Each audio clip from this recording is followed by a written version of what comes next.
Hello, happy Tuesday.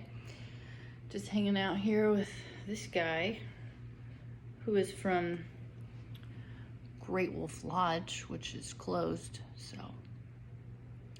starting to be tired of this crap. I bet you are too. Anyway, today we're gonna read from 76 to 84.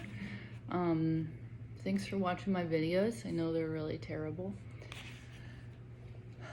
Okay, so last time we read, there was a selection, and both Ellie and his dad thought they were not picked, and then he found that his dad had been picked, and he didn't realize it.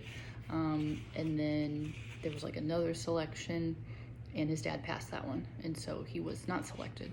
So we're starting on 76 right here at the page break where it says Akiba Drummer has left us. So he's a guy that they know, a friend of theirs at the camp.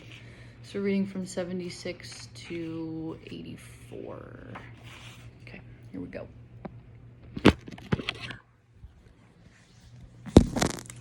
Akiba Drummer has left us, a victim of the selection. Lately, he'd been wandering among us, his eyes glazed, telling everyone how weak he was. I can't go on. It's over. We tried to raise his spirits, but he wouldn't listen to anything we said. He just kept repeating that it was all over for him, that he could no longer fight, he had no more strength, no more faith. His eyes would suddenly go blank, leaving two gaping wounds, two wells of terror. He was not alone in having lost his faith during those days of selection. I knew a rabbi from a small town in Poland. He was old and bent, his lips constantly trembling. He was always praying, in the block, at work, in the ranks. He recited entire pages from the Talmud, arguing with himself, asking and answering himself endless questions. One day he said to me, "It's over. God is no longer with us." And as though he regretted having uttered such words so coldly, so dryly, he added in his broken voice, "I know. No one has the right to say things like that. I know that very well. Man is too insignificant, too limited, to even try to comprehend God's mysterious ways. But what can someone like myself do? I'm neither a sage nor a just man. I'm not a saint. I'm a simple creature, of flesh and bone. I suffer hell in my soul and my flesh. I also have eyes, and I see what is being done here. Where is God's mercy? Where is God?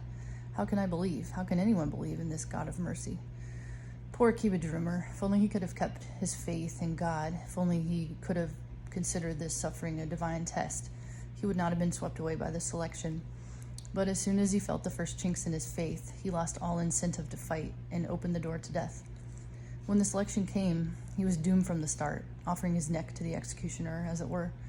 All he asked of us was, "In 3 days, I'll be gone. Say Kaddish for me." We promised. In 3 days, when we would see the smoke rising from the chimney, we would think of him. We would gather 10 men and hold a special service. All his friends would say Kaddish. Then he left in the direction of the hospital. His step was almost steady, and he never looked back. An ambulance was waiting to take him to Birkenau. There followed terrible days. We received more blows than food. The work was crushing. And 3 days after he left, we forgot to say Kaddish. Winter had arrived. The days became short and the nights almost unbearable. From the first hours of dawn, a glacial wind lashed us like a whip. We were handed winter clothing, striped shirts that were a bit heavier. The veterans grabbed the opportunity for further sniggering. "Now you'll really get a taste of camp." We went off to work as usual, our bodies frozen. The stones were so cold that touching them, we felt that our hands would remain stuck. But we got used to that too. Christmas and New Year's we did not work. We were treated to a slightly less transparent soup. Around the middle of January, my right foot began to swell from the cold. I could not stand on it. I went to the infirmary. The doctor, a great Jewish doctor, prisoner like ourselves, was categorical. "We have to operate. If we wait, the toes and perhaps the leg will have to be amputated." That was all I needed, but I had no choice. The doctor had decided to operate, and there could be no discussion. In fact, I was rather glad that the decision had been his. They put me in a bed with white sheets. I had forgotten that people slept in sheets. Actually, being in the infirmary was not bad at all. We were entitled to good bread, a thicker soup. No more bell, no more roll call, no more work. From time to time, I was able to send a piece of bread to my father. Next to me lay a Hungarian Jew suffering from dysentery. He was skin and bones. His eyes were dead. I could just hear his voice, the only indication that he was alive. Where did he get the strength to speak? "Don't rejoice too soon, son. Here too there is selection. In fact, more often than outside. Germany has no need of sick Jews. Germany has no need of me. When the next transport arrives, you'll have a new neighbor. Therefore, listen to me. Leave the infirmary before the next selection." These words, coming from the grave, as it were, from a faceless shape, filled me with terror. True, the infirmary was very small, and if new patients were to arrive, room would have to be made. But then perhaps my faceless neighbor, afraid of being among the first displaced, simply wanted to get rid of me, to free my bed, to give himself a chance to survive. Perhaps he only wanted to frighten me. But then again, what if he was telling the truth? I decided to wait and see. The doctor came to tell me that he would operate the next day. "Don't be afraid," he said. "Everything will be all right." At 10 o'clock in the morning, I was taken to the operating room. My doctor was there. That reassured me. I felt that in his presence, nothing serious could happen to me. Every one of his words was healing, and every glance of his carried a message of hope. "It will hurt a little," he said, "but it will pass. Be brave." The operation lasted 1 hour. They did not put me to sleep. I did not take my eyes off my doctor. Then I felt myself sink. When I came to and opened my eyes, I first saw nothing but a huge expanse of white, my sheets. Then I saw my doctor's face above me. "Everything went well. You have spunk, my boy. Next, you'll stay here 2 weeks for some proper rest, and that will be it. You'll eat well, you'll relax your body and your nerves." All I could do was follow the movements of his lips. I barely understood what he was telling me, but the inflection of his voice soothed me. Suddenly, I broke into a cold sweat. I couldn't feel my leg. Had they amputated it? "Doctor," I stammered. "Doctor, what is it, son?" I didn't have the courage to ask him. "Doctor, I'm thirsty." He had water brought to me. He was smiling. He was ready to walk out to see other patients. "Doctor?" "Yes?" "Will I be able to use my leg?" He stopped smiling. I became very frightened. He said, "Listen, son, do you trust me?" "Very much, doctor." "Then listen well. In 2 weeks you'll be fully recovered. You'll be able to walk like the others. The sole of your foot was full of pus. I just had to open the sac. Your leg was not amputated. You'll see in 2 weeks. You'll be walking around like everybody else." All I had to do was wait 2 weeks. But 2 days after my operation, rumors swept through the camp that the battlefront had suddenly drawn nearer. The Red Army was racing toward Buna. It was only a matter of hours. We were quite used to this kind of rumor. It wasn't the first time that false prophets announced to us peace in the world, the Red Cross negotiating our liberation, or other fables. And often we would believe them. It was like an injection of morphine. Only this time these prophecies seemed more founded.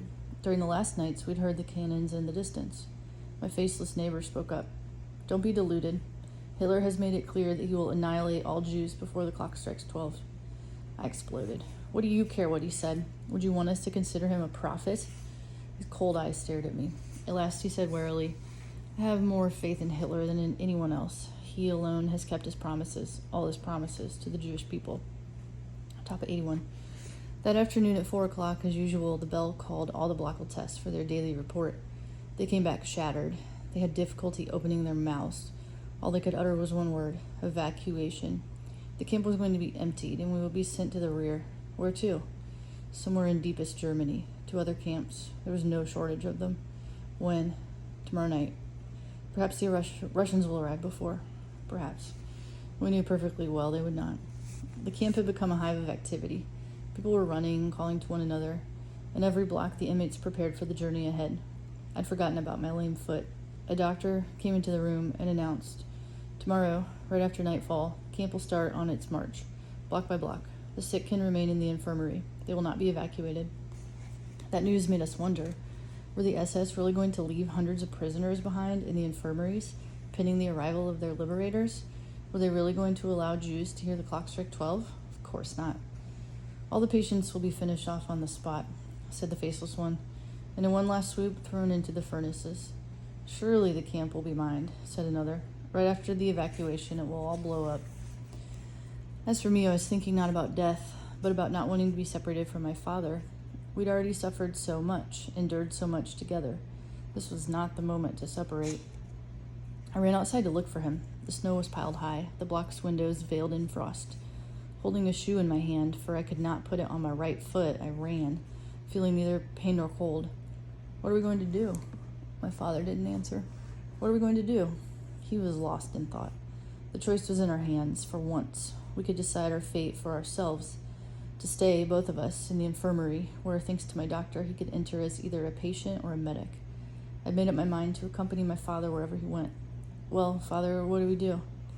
He was silent. Let's be evacuated with the others, I said. He didn't answer. He was looking at my foot. You think you'll be able to walk? Yes, I think so. Let's hope we won't regret it, Eliezer. After the war, I learned the fate of those who'd remained at the infirmary. They were quite simply liberated by the Russians 2 days after the evacuation. I did not return to the infirmary. I went straight to my block. My wound had reopened and was bleeding. The snow under my feet turned red.